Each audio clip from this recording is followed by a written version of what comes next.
Buddy, Joe, Angel, and Emmett.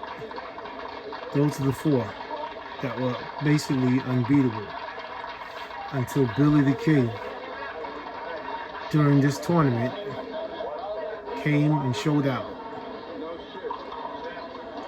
and ended up winning the entire event.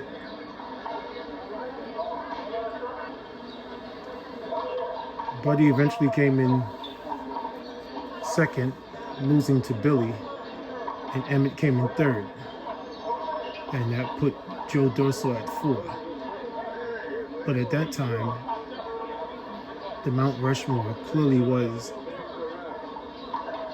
the older legends. Skill-wise, it was always Buddy, Joe, Angel, and Emmett.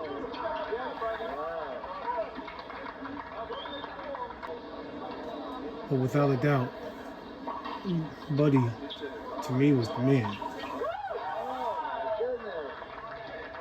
But Joe Durso came back the next year and put his claim in as the best Bigblue, as he demolished even Billy the very next year.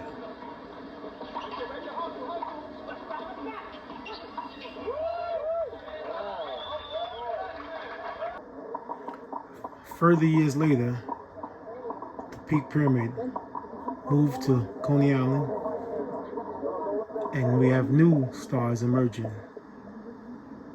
Robert Sastre, Humberto Baez,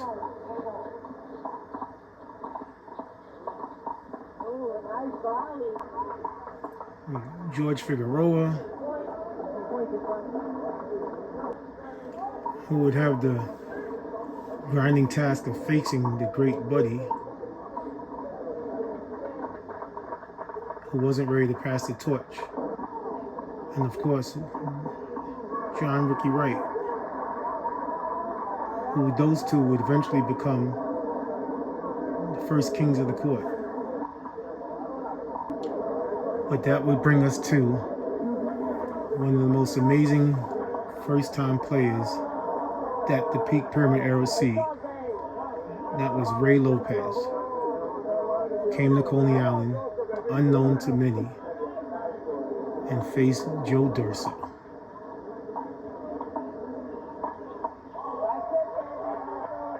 And between George, Ray, and Rookie, they would be eventually the new kings of the court.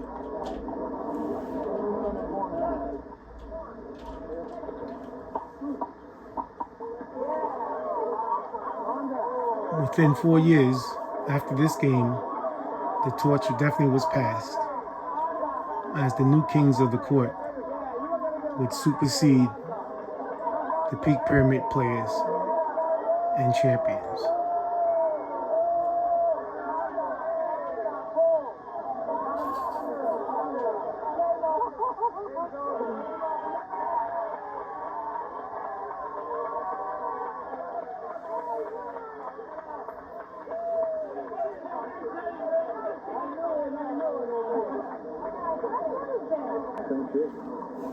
With Angel not participating and Joe Durso losing, there was only Buddy left.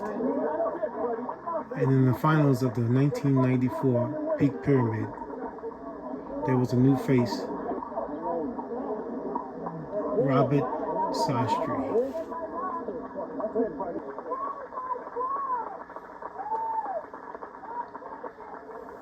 Robert became the #1 Peak player, and Buddy seemingly was the final of Mount Rushmore to pass the torch.